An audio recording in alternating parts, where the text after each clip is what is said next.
जन्म कुंडली के तीसरे स्थान में अगर केतु हो तो क्या परिस्थितियां जातक के साथ निर्मित होती है, आज इस वीडियो का हमारा विषय यही है। लग्न भाव में केतु होगा तो क्या होगा, दूसरे भाव में केतु होगा तो क्या होगा, इस विषय पर हम चर्चा कर चुके हैं। दोनों वीडियोस ऑलरेडी डले हुए हैं, आपने अगर नहीं देखे जरूर से देखें।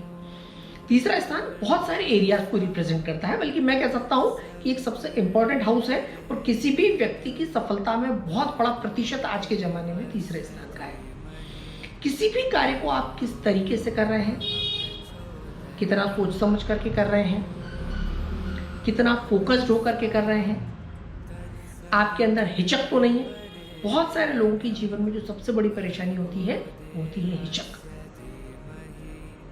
कम्युनिकेट नहीं कर पाते, अपनी भावनाओं को प्रदर्शित नहीं कर पाते, क्या कहना चाह रहे हैं प्रॉपरली ठीक से कह नहीं पाते। इस वजह से वो सारी क्वालिटीज होने के बावजूद भी असफल रह जाते हैं, क्या असफलता का उनका प्रतिशत बहुत छोटा रहता है। ये सारे एरियाज तीसरे स्थान से रिप्रेजेंट होते हैं। इसको बोलते हैं पराक्रम भाव। आप कितने पराक्रमी हैं, कितने अच्छे तरीके से बिना हिचक करके अपने पक्ष को आप रख सकते हैं, या किसी भी कार्य की शुरुआत कितनी सही टाइमिंग्स के साथ कर सकते हैं। मैं यहाँ पर यह भी नहीं कहूँगा कि किसी कार्य की शुरुआत कितनी जल्दी कर लेते हैं, क्योंकि जल्दबाजी भी ठीक नहीं है, या किसी भी कार्य को बहुत देर से करना भी ठीक नहीं है। महत्वपूर्ण है किस ढंग से सही टाइमिंग्स के साथ कर रहे हैं। एक बल्लेबाज जो बहुत अच्छे रन बनाता है, उसकी सफलता का राज जल्दी शॉट खेलना नहीं है, सही टाइमिंग के साथ शॉट खेलना होता है। अगर वो बल्ला जल्दी घुमा देगा तो भी आउट होगा, बल्ला देर से घुमाएगा तो भी आउट होगा। Timing is important. तो तीसरे भाव का मजबूत होना आपको सही टाइमिंग के साथ कार्य करना देता है। लोगों के साथ कैसे कम्युनिकेट करना, यात्राएं करना। बहुत सारे लोग लेजी होते हैं, यात्रा करने से बड़े घबराते हैं। किसी भी कार्य की शुरुआत में इतनी सोच विचार कर लेते हैं कि वो कार्य करने का जो महत्व है वही समाप्त हो जाता है। किस प्रकार से आप अपने छोटे भाई बहनों से या आपके अधीन जो लोग कार्य कर रहे हैं उनके साथ आप पेश आ रहे हैं, ये भी तीसरा भाव इंपॉर्टेंट रोल प्ले करता है। यहाँ पर कम्युनिकेशन, कैसे आप लोगों से डील कर रहे हैं, कैसे आप पेश आ रहे हैं। जहाँ जरूरत हो बहुत गुस्से की, या जहाँ जरूरत हो प्यार की, दोनों की अपनी अपनी इम्पोर्टेंसी, दोनों का अपना अपना महत्व है।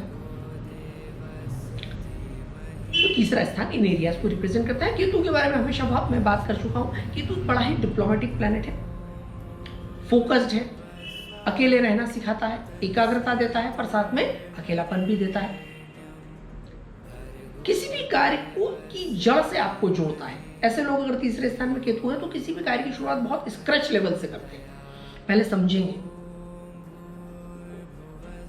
बहुत जल्दबाजी में शुरुआत नहीं करेंगे। जो भी कार्य करने जा रहे हैं उनको पहले समझेंगे। मोबाइल नया आया तो पहले खोलना, पढ़ना, मैनुअल को पढ़ना, समझना, यहां से उनकी शुरुआत होती है। डायरेक्ट हाथ में लेकर के सीधे कैमरा ऑन नहीं किया। और जो लोग केतु तीसरे स्थान में है और ये गलतियां कर रहे हैं, अगर उनकी कुंडली में केतु का कोई किसी और खराब ग्रह के साथ वहां कंजक्शन है, तो असफलता भी प्राप्त करते हैं। केतु फोकस भी बनाता है। तीसरे स्थान में अगर केतु है तो ऐसे लोग बहुत अच्छे निशानेबाज होते हैं, क्योंकि एकाग्रता देता है केतु। और तीसरा स्थान पराक्रम का है। पुराने जमाने में जो बड़े फाइटर्स होते थे, तलवारबाज होते थे, निशानेबाज होते थे, उनके तीसरे स्थान का केतु के साथ संबंध होता था। बहुत अच्छे, जो बहुत धैर्य के साथ, शांति के साथ बहुत अच्छी ड्राइंग्स बनाते हैं, क्रिएटिविटी करते हैं, लोगों के साथ बहुत अच्छा संवाद स्थापित करते हैं, बहुत धैर्यता के साथ, बहुत धीरे धीरे, वो भी तीसरे स्थान पर केतु वाले रहते हैं। केतु का संबंध आध्यात्म से भी है। केतु का संबंध जो है वो तकलीफों और परेशानियों से भी है। तो जब तीसरे भाव में केतु होता है तो किसी भी कार्य को हिचकिचाहट के साथ शुरुआत करता है, अवरोध के साथ शुरुआत करता है। बहुत सोच समझ करके, एकदम किसी के साथ टॉयलेट डिलीवरी नहीं करेगा, पहले समझेगा सामने कौन है, बड़ा चुप रहेगा।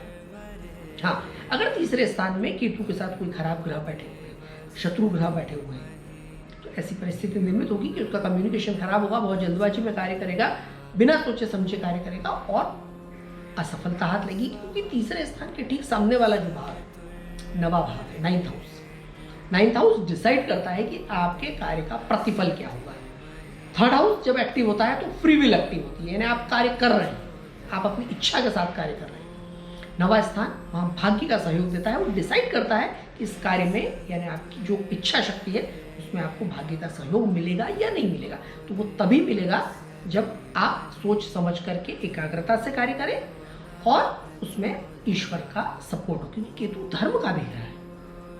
मैं हमेशा हर वीडियो में केतु से रिलेटेड जो वीडियोज हैं उसमें हमेशा कहता हूँ कि केतु इनविजिबल फोर्सेस को रिप्रेजेंट करता है। केतु मूल यानी जड़ को रिप्रेजेंट करता है, अर्थात आप किसी भी सब्जेक्ट पर जितनी पकड़ के साथ, अध्ययन के साथ किसी कार्य की शुरुआत करेंगे, सफलता उतनी अधिक मजबूत होगी, सुनिश्चित होगी। तो थर्ड हाउस केतु अगर मेलाफ इफेक्ट है, यानी कि वहाँ पर खराब ग्रहों के साथ युति है, खराब प्लैनेट्स वहाँ इसके बैठे हुए हैं, तो कन्फ्यूजन्स क्रिएट करता है, असफलताएं देता है, जल्दबाजी करता है, बिना सोचे समझे ऐसे लोग कार्य करते हैं, बिना ईश्वर को साक्षी माने या उसकी प्रार्थना करे जो है वो कार्य की शुरुआत कर लेते हैं। केतु धर्म का ग्रह है, तो जब भी हम कार्य करें, ईश्वर की आराधना करें, गुरुजनों से, बड़ों से आशीर्वाद लें, भगवान का नाम लें और फिर कार्य की शुरुआत करें, डेफिनेटली सफलता मिलेगी।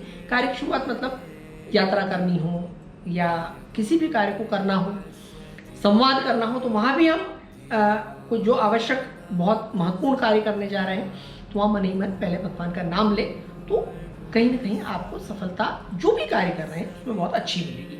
नॉर्मल रूटीन्स, क्योंकि थर्ड हाउस तो हर छोटे से छोटे और बड़े से बड़े कार्य को रिप्रेजेंट करता है। तो जब दिन की शुरुआत करने जा रहे हैं तो भी आप भगवान का नाम लेकर के, पूजा पाठ करके, गुरुजनों का आशीर्वाद लेके जो है कार्य की शुरुआत करें। यात्रा कर रहे हैं तो उसमें भी आप ध्यान रखें, किसी नए कार्य की शुरुआत कर रहे हैं तब भी ध्यान रखें, और डेली रूटीन है तो भी आप बिल्कुल सहज भाव से हमेशा ईश्वर को अपने अंदर रखें, हृदय में उसको स्थान दें, और जब भी कार्य करें कोई भी, तो आप पहले उसकी प्रार्थना करें और फिर कार्य की शुरुआत करें। तो थर्ड हाउस एक बहुत ही इंपॉर्टेंट हाउस है और वो आपकी सफलता के प्रतिशत को निर्धारित करने वाला स्थान है। केतु जैसे मैंने बताया उसका संबंध धर्म से, फोकस से, तो आप फोकस होकर के कार्य करें। अकेलेपन के साथ उसका संबंध इसलिए कि जब तक आप अकेले नहीं रहेंगे, भीतर से आप अकेले नहीं होंगे, तब तक आप फोकस नहीं होंगे, एकाग्र नहीं हो पाएंगे। आपकी जो कहीं ना कहीं आपकी जो इच्छा शक्ति है वो डिगेगी, इधर उधर शिफ्ट होगी, लोगों की बातों में ना आए। स्वयं मेहनत करें, पकड़ बनाएं, ईश्वर को की प्रार्थना करें और उसके बाद किसी भी कार्य की शुरुआत करें। तो तीसरे स्थान का केतु बहुत अच्छी सफलताएं भी देता है, पर अगर आप जल्दबाजी करें, बिना अध्ययन के, बिना ईश्वर को साथ लिए जल्दबाजी में कार्य करते हैं, तो थोड़ा सा आपको नुकसान भी होता है। तो किसी भी कार्य को जल्दबाजी के साथ आप ना करें अगर तीसरे स्थान में केतु है तो। Thank you.